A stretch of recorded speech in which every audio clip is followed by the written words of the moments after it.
দ্রুতম পানম স্ত্রী অসনা, অবৈধ স্ত্রী সঙ্গ, অবৈধ সম্পর্ককেই স্ত্রী সঙ্গ বলা হয়েছে। শুধুমাত্র পুরুষের জন্য নয়, শুধুমাত্র স্ত্রীর জন্য নয়, সমস্ত মনুষ্যের জন্য বলা হয়েছে। অবৈধ সম্পর্ককে কলির স্থান, পাপময় স্থান জানা, এই স্থানে কলি বাস করে। আর যেখানে জীব হিংসা হয়, নিজের সুখের জন্য অপরকে কষ্ট দেওয়া, অপরকে কেটে খাওয়া, এই চারটে জায়গায় কলি বাস করে। বড় বড় পালা কীর্তনের ব্যক্তিরাই আসে আপনাদের কাছে 40,000 টাকা, 50,000 টাকা, কেউ 1 লাখ টাকা, আর তাদেরকে আপনারা নিয়ে আসেন, নিয়ে এসে কীর্তন গান শ্রবণ করা। মানুষ ভাবে 1 লাখ টাকার একজন কীর্তনিয়া এসেছে, বাবা কি জানি না জানি কি কথা বলবে। ওই 1 লাখ টাকার কীর্তন গান শুনতে আসেন, 1 লাখ টাকার পাপ শুনতে এসেছেন।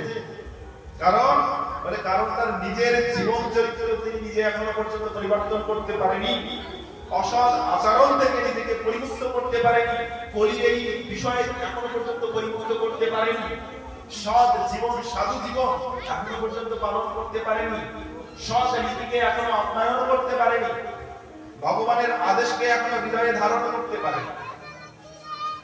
তো সেই প্রকার ব্যক্তি যে কখনো তিলক ধারণ করে না, যখন ওই টাকা পেয়েছে সেই জিনের জন্য তিলক ধারণ করে, তাকে তো জগৎ ভণ্ড বলে, তাকে তো জগৎ অসাধু বলে। সেই অসাধুর কাছে কখনো হরিকথা আমরা শ্রবণ করবো? সে ব্যক্তি নিজের জীবনকে যেমন পরিবর্তন করতে পারে না, অপরের জীবনকে কখনো পরিবর্তন করতে পারে না, কেন তার হরিকথায় শক্তি থাকে না।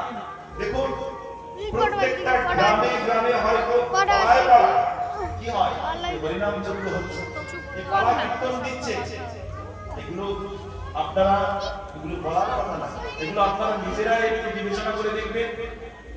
সেই হরিনামের আসর থেকে, সেই পালা কীর্তনের আসর থেকে কজন ব্যক্তি প্রতিজ্ঞা করেছেন, আজ থেকে আর আমি ওই কলির বিষয় গ্রহণ করবো না,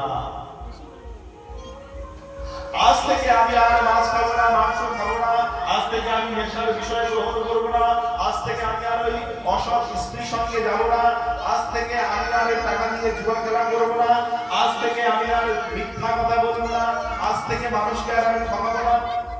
ওই আসর থেকে কত ব্যক্তি উঠে এসেছে যারা এই প্রকার বিষয় থেকে পরিপূর্ণ হয়ে সমস্ত বিষয় পরিত্যাগ করে নিষ্ঠার সহিত ভগবান ভজন করছে।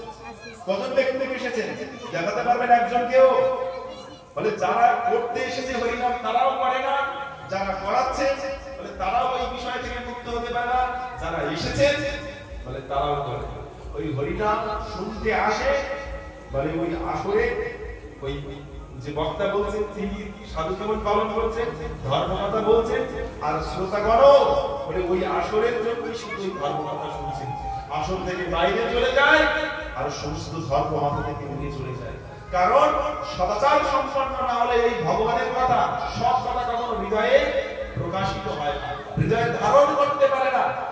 দেখুন যে অঞ্চলে সাধু গিয়েছেন, সৎ সাধু, যার জীবনে আদর্শ আছে, যার জীবনে চরিত্র আছে, যার জীবনে ভগবত সেবা আছে, নামে নিষ্ঠা আছে, যার আহার শুদ্ধ আছে, যিনি ভগবানের সেবায় নিয়োজিত আছেন, এমন ভগবান প্রেমী সাধু যে গ্রামে গেছে, যে অঞ্চলে গেছে, সেখানে সাধু দেখতে পাবে, সেখানে মানুষের জীবন চরিত্রের পরিবর্তন দেখতে পাবে। এখন অনেক সময় অনেকেই দোষ করে সাধু, তোমরা সাধু হয়েছে, ওই হঠাৎ করে অনেক জীবনের একটা অভ্যাস এই মানুষকে কটু কথা বলা, অসৎ আচরণ করা, এগুলো অনেক দিনের অভ্যাস।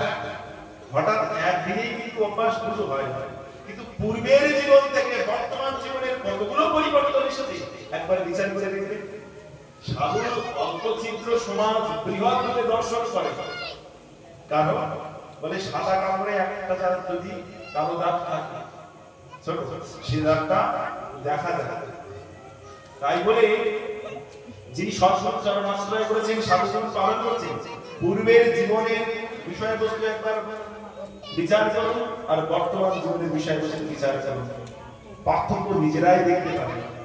দোষ গুণ সকলের ভিতরে আছে, কিন্তু যিনি বৈষ্ণব, যিনি সাধু জীবন পালন করছেন, যিনি সাধু হতে এসেছেন, তার জীবন অবশ্যই পরিবর্তন হবে। যিনি সাধুর কথা শুনেছেন, যিনি সাধুর চরণ আশ্রয় করেছেন, শুদ্ধ সাধুর মুখে যিনি হরিকথামৃত শ্রবণ করেছেন, তার জীবনে পরিবর্তন এসেছে। এ কখনো অন্যতা হয় না। এজন্য আপনারা সেই সাধুর সংস্পর্শে আসুন, সাধুর কথামৃত শ্রবণ